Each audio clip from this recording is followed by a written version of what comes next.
¿Cómo ha sido este año en materias de infancia? ¿Se ha avanzado o no? ¿Qué pasa con los centros del Sename? Se ha anunciado recientemente la creación del nuevo Servicio de Protección de la Niñez. ¿Cómo estamos encaminados? Son algunos de los temas que vamos a abordar junto a Marcelo Sánchez, gerente general de la Fundación San Carlos de Maipo. Buenos días, ¿cómo está Marcelo? Bienvenido. Muy bien, muchas gracias. Buenos días a todos ustedes. Bueno, tal como anunciaba recientemente el presidente Piñera, anunció esta creación del nuevo Servicio de Protección de la Niñez y Adolescencia. ¿Qué podemos esperar en esta oportunidad de esa iniciativa? A ver, Bárbara, yo creo que lo primero que hay que contextualizar que esto obedece a un itinerario en lo que significa la nueva institucionalidad de infancia, que ya dio inicio con la creación de la subsecretaría, después la defensoría, de ahí en adelante está saliendo hoy día este servicio de protección especializada, pero en ningún caso significa el fin del Sename, ¿ah? Y eso hay que ser muy preciso porque todavía falta un largo camino por recorrer.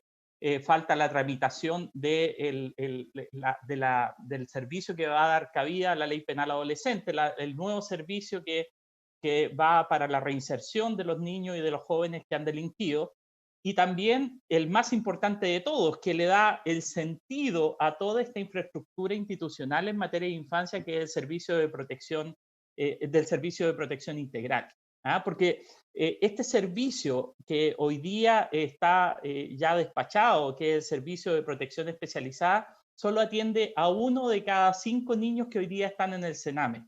El gran grueso de los niños que hoy día están en el Sename van a estar amparados en el sistema de protección integral, que opera a través de una nueva institucionalidad descentralizada, local, con foco en el territorio, que son las oficinas locales de infancia y que han sido evaluadas durante todo este año. Han implementado 12 oficinas locales y esas oficinas locales van a sustituir el rol del gran grueso de lo que hacía Sename, especialmente para aquellos casos que no son vulneraciones graves, que sí pasan al servicio de protección especializada. Pero para que sea efectiva esa protección, las oficinas locales necesitan tener potestad, necesitan tener fuerza, porque antes los que tenían la fuerza eran los jueces. Hoy día el sistema se desjudicializa en su gran parte, o sea, los 4/5 de los niños están desjudicializados en sede administrativa, que son estas oficinas locales. Pero para que ellas puedan actuar, puedan trabajar y no cometan el mismo error que ha cometido Sename y que lo ha llevado a esta crisis, que básicamente no es un error de Sename, sino que es un error del diseño de Sename, en que Sename depende del intersector. Depende que salud haga la pega, depende que educación haga la pega, depende que desarrollo social haga la pega, etc. Si no tienes la potestad para poder hacer que el intersector cumpla con lo que dice que va a hacer el Sename, vamos a tener el mismo problema y una desprotección efectiva del 80% de los niños que hoy día, si bien para bien o para mal, por lo menos tienen la protección de los jueces.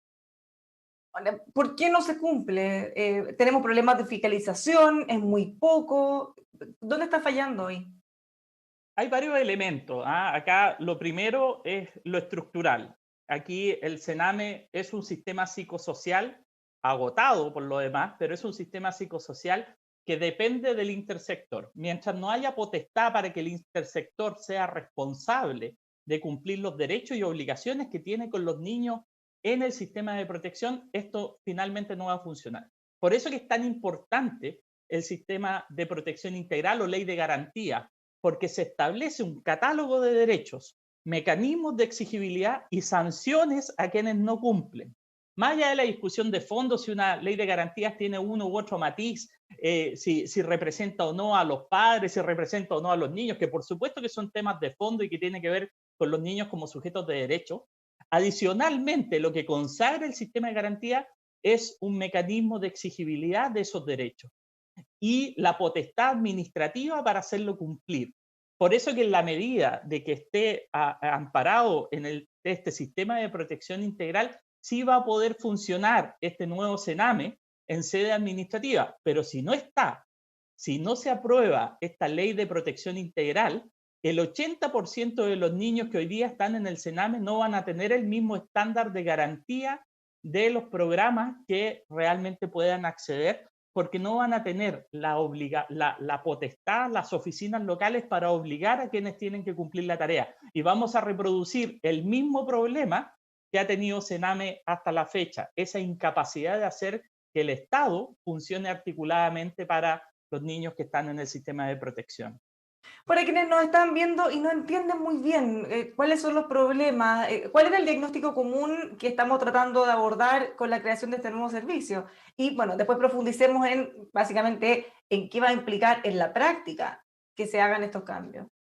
A ver, lo primero que hay que entender es que ya desde el año 2013, cuando salió el primer informe de la jueza Geldres, que daba cuenta de las graves vulneraciones y sistemáticas vulneraciones de derechos que sufrían los niños que estaban en el sistema de institucionalización, es decir, en las residencias o en los CREAT, etcétera, hasta el informe que presenta la PDI el año 2018, que se dio a conocer a inicios del 2019, por ahí a fines del 2018, pero que recogía antecedentes hasta el 2017, donde prácticamente sobre el 90% de todas las residencias, de todos los CREA que habían sido testeados, que era prácticamente censal, estábamos hablando de 240 residencias, habían cometido al interior de esas residencias graves vulneraciones de derechos, más de 330 abusos sexuales detectados en ese informe que presentó la PDI, más de 2.200 vulneraciones graves de derechos a los niños. Es decir, en el lapso de entre el 2012 y el 2013, con los informes que presentó la jueza Geldres, pasando por las distintas comisiones que se presentaron al Congreso, hasta el informe que entrega la PDI, que es bastante más reciente, se verifica un incumplimiento severo en la responsabilidad de protección, y no solo eso, sino que se establece también que gran parte de la institucionalidad vulneró esos derechos. Es decir, el Estado, a través de sí o por terceros, vulneró derechos de los niños que decía proteger. Y eso es tremendamente grave. Y eso precisamente lo que lleva es que sea necesario establecer controles, fiscalizaciones que sean mucho más acuciosas, permanentes, con estándares de calidad garantizados para que los niños no vuelvan a sufrir no solo la desprotección, sino la vulneración de sus derechos. Y por lo mismo, se establece a partir de la comisión mixta en el proyecto de ley del Servicio de Protección Especializado una serie de controles que eran adicionales, controles que incluían incluso la supervigilancia presidencial, incluían una unidad de fiscalización, incluían inhabilidades de 3 años para aquellos que habían vulnerado derechos e instituciones, digamos, y la imposibilidad de que personal que hubiese sido involucrado en derechos de graves vulneraciones pudiera estar trabajando. Sin embargo, el veto presidencial redujo considerablemente esos controles. De partida eliminó la supervigilancia presidencial, la radicó en la Subsecretaría de Infancia, eliminó los periodos de inhabilidades de 3 años y lo volvió a los periodos normales de inhabilidad, los que están establecidos básicamente hoy día en la legislación. Es decir, sí introdujo algunos elementos de control externo que son muy importantes, como por ejemplo la creación del panel de expertos que va a evaluar si es que estas instituciones están cumpliendo el rol que dicen cumplir. Y por lo tanto, se avanzaron en algunos controles. Claramente esos controles son insuficientes para la magnitud del problema que hoy día tenemos, pero es un avance. Ahora, no fuimos a lo sustancial, a lo que genera los problemas que tienen precisamente a estas instituciones en una situación donde el grupo de instituciones que trabajan en el sistema de protección está muy concentrado. Hay 5 o 6 instituciones que concentran más del 50% de todos los niños en el sistema. Entonces hay un poder relativo muy fuerte frente a la institucionalidad, y que lo que sucede es que finalmente cuando hay que tomar sanciones, cuando hay que castigar, cuando hay que sacar del sistema, hay una complejidad adicional por la importancia relativa que tienen esos actores dentro del mismo grupo de los organismos colaboradores. Y de ahí la discusión de fondo que no se dio en el sistema de protección especializada, que fue el modelo de financiamiento y el sistema de pago a las instituciones, generando un pago no por niño ingresado al sistema, sino en función de los resultados, que haya una garantía de resultados y una garantía de oferta. Ahora, si miramos uno de los temas que siempre se suelen repetir también, tiene que ver con la separación de los niños que son infractores de ley con los que los separan de sus familias porque han sido vulnerados sus derechos. ¿Cómo estamos en eso? A ver, en el nuevo diseño del sistema de protección, evidentemente es un avance establecer dos servicios que van a ser altamente especializados y que en el fondo terminan con esta situación donde habían centros de protección conjunto a centros de internación y se mezclaban las personas que participaban en uno u otro. Básicamente los modelos de intervención eran los mismos, no había un modelo de intervención especializado. No se complementaba con otro tipo de medidas de integración social, etcétera. Había varios problemas que estaban a la base de cómo se trabajaba antes la misma situación de vulnerabilidad en uno o en otro caso.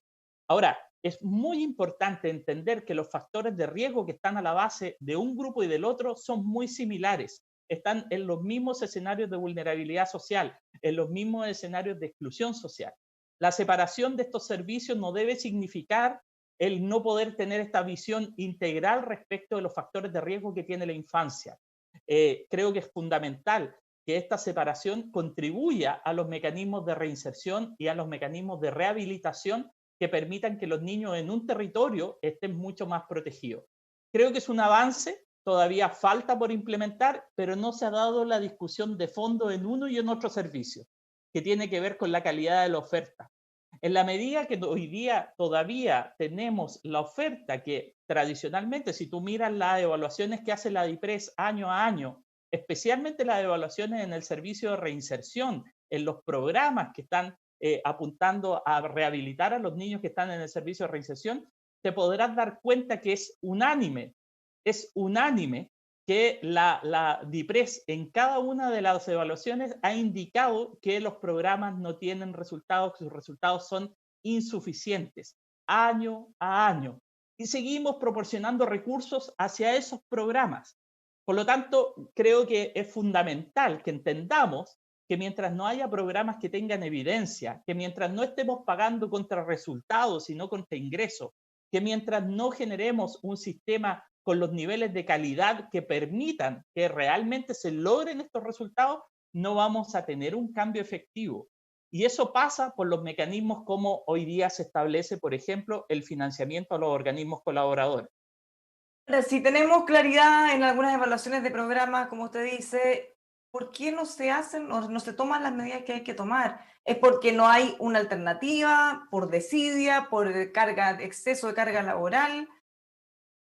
Bárbara, yo creo que aquí hay varios elementos. El primero es la inercia de seguir manteniendo programas, que esto no es un problema solo de Sename, esto es un problema del Estado en su conjunto. ¿Ah? En materia de infancia, 7 de cada 10 programas de infancia han sido mal evaluados y siguen recibiendo recursos año tras año, año tras año. Tendríamos financiado varios Sename con la plata que se vota año a año en programas que no resultan. Y ahí es donde es tan relevante el poner el foco en el beneficiario, en pensar en los niños, realmente en los niños. ¿Qué queremos darle? ¿Queremos seguir alimentando la inercia presupuestaria de equipos de trabajo o de proveedores que finalmente no hacen bien la pega? ¿O queremos buscar programas que sean de calidad con evidencia? Hay programas de calidad y con evidencia internacional muy sólidos. Por ejemplo, hoy día cuando estamos pensando en disminuir los CREAD y crear residencias familiares, parece una muy buena medida porque uno dice, bueno, no hay hacinamiento, puede haber una mejor atención en cada uno de los... Pero muchas veces eso va a costa de los elementos de socialización, el entorno donde estaban los niños, si los niños estaban ya habituados a un colegio y tuvieron que cambiarse a otro colegio. El modelo de intervención puede estar equivocado independiente de que mejoremos la infraestructura. En otros países, ¿qué es lo que ha mandado, por ejemplo, en esta situación residencial? Hoy en otros países no existen ya residencias, son muy pocas las que existen, son para graves situaciones y muy temporales, o en el caso de niños con discapacidad que nadie los recibe o no están en las casas, son para esos casos puntuales. La gran mayoría del sistema de foster care internacional está enfocado al desarrollo de las familias de acogida extensa, pero no solamente familias de acogida donde finalmente se acoja un niño, sino que esas familias se entrenan en habilidades parentales, con programas como el PMTO, que hoy día está disponible en Chile, con programas como Familias Unidas, con programas como el KIP. que son programas que han mostrado impacto a nivel internacional, que fortalecen a las familias de acogida para que tengan las habilidades para poder trabajar con los niños. Entonces, ¿cuál es la demanda? Hoy día, en vez de estar pensando en reducir los CREA y habilitar residencias familiares, debiéramos estar pensando en cómo multiplicamos las familias de acogida, cómo rediseñamos los programas de familias de acogida para que realmente potencien las habilidades parentales y resguardemos el derecho a vivir en familia. Pero ¿qué pasó en el presupuesto del año pasado? Hubo una subejecución del ítem presupuestario de familias de acogida porque no se hicieron las evaluaciones que se tenían que hacer. Finalmente se le redujo el presupuesto para este año. En realidad, más que reducir, se le dijeron, mire, su presupuesto lo va a poder sacar del 80 bis, de una glosa que está para efectos más extremos cuando no hay oferta. Pero no hay una decisión fuerte y decidida de decir, acá vamos a cambiar el sistema residencial de cuidado alternativo por un sistema que garantice el derecho a vivir en familia, como las familias de acogida, por programas de reunificación familiar y por un modelo de adopción mucho más moderno y eficiente con el cual todavía no hemos avanzado. Cuando uno mira el caso de las familias de acogida, incluso los procesos de adopción, hay muchas familias que están interesadas en participar en estos procesos, pero son muy engorrosos, complejos, y es comprensible que tenga que hacerse bien. Pero ¿estamos a la vanguardia o estamos al menos al nivel como es en otros países? Siempre es tan duro y tan largo pensando en los niños y la dificultad que ellos tienen, mientras más rápido pudieran ser insertados en familias que los quieran cuidar, bueno, podríamos tener mejores resultados también. Bárbara, las familias de acogida son un espacio temporal que sustituye la internación en una residencia que sabemos que genera grandes daños al desarrollo cognitivo y emocional de los niños. Las familias de acogida no son la solución definitiva, las familias de acogida están en tránsito, que puede ser volver a revincularse con la familia de origen, es decir, aquella familia que era vulneradora, pero que si uno trabaja bien con esa familia, vamos a poder llegar a un estado en donde se va a poder revincular con el niño. Y mientras tanto, poder estar en una familia de acogida. O también, mientras se declare la susceptibilidad de adopción y la idoneidad de una pareja para recibir a un niño, ellos también cumplen un rol específico hasta el momento de la adopción, que como sabes y bien dices tú, es un trámite largo y engorroso. Pero ¿qué hacemos con la familia de acogida? Resguardamos el derecho del niño a vivir en familia, a tener un núcleo familiar protector. Por supuesto que hay que hacer modificaciones sustanciales a la ley de adopción. Y por supuesto que hay que hacer modificaciones sustanciales a la oferta de Sename para que trabaje con la familia de origen, que no la vea como un factor de riesgo, que mientras más apartado, que ese es el drama cultural que tenemos con el Sename, mientras más apartada esté la familia de origen, más protegemos al chico del riesgo que tenía. Entonces, no se trabaja con la familia de origen. Y 3 de cada 4 adultos que están en la familia de origen pueden hacerse, en 3 de cada 4 casos, pueden hacerse cargo de los niños que están en el sistema de protección. Pero si no trabajamos con ellos, es imposible hacerlo. Por eso que otro foco interesante que plantea el nuevo servicio de protección es el trabajo con familia. Porque hay que reconocer que el Sename, solamente el 4,9% de toda su oferta era para trabajar con familia. Ahora, esta promesa que hoy día tenemos con el Servicio de Protección Especializada es que va a poner el foco central en la familia y eso es una muy buena noticia. Pero hay que hacerlo con programas que resulten, no cualquier programa. Finalmente, y haciendo ya un balance de lo que ha sido este año 2020, ¿estuvieron los niños primero? A ver, yo creo que hubo una discusión importante para poder llegar a tener el sistema de protección especializada. Yo valoro fuertemente que el gobierno, pese a que mandó un veto presidencial para destruir esta relación que había entre el sistema de protección integral, la aprobación del sistema de protección integral y la vigencia del sistema de protección especializada, finalmente el gobierno entendió que es necesario darle urgencia al sistema de protección integral y le pusieron suma urgencia y está en discusión y yo creo que se va a avanzar rápidamente en ese sentido porque es muy necesario para el 80% de niños que hoy día están desprotegidos, están en el aire porque ya no son parte del sistema judicial, van a estar en una instancia administrativa, pero mientras la instancia administrativa no tenga potestad administrativa que le da el sistema de protección integral, los niños no van a tener esa garantía que los otros niños sí podrían tener en el sistema de protección especializada. Yo valoro esto de esta discusión que se está dando, que es un cambio en el diálogo que hubo incluso durante el veto presidencial. Creo que los desafíos son mucho más amplios por delante. No debemos dejar de olvidar esta premisa básica, que si los niños son primero, tenemos que llegar a todos estos consensos. Quedan 22 reglamentos por aprobar, 22 reglamentos por aprobar antes de que se materialice el sistema de protección especializada. Ahí tiene que haber consenso y es importante que participe la sociedad civil, que no solamente sean vinculantes aquellas opiniones que dan los mismos que participan del sistema, los organismos colaboradores. Acá es clave que no hayan conflictos de interés en esta discusión y que llevemos a la práctica y que podamos implementar el sistema de protección, pero a la vez también la instancia administrativa que se va a hacer cargo de los 4/5 de los niños que hoy día están en el Sename. Muchísimas gracias, Marcelo. Esperemos que se aceleren todos estos cambios por el bien de los niños. Muy bien, muchas gracias, Bárbara, y muchas gracias por poner estos temas en conocimiento de la gente. Le agradecemos también a quienes nos acompañaron. Siga junto a nosotros informándose en emol.com.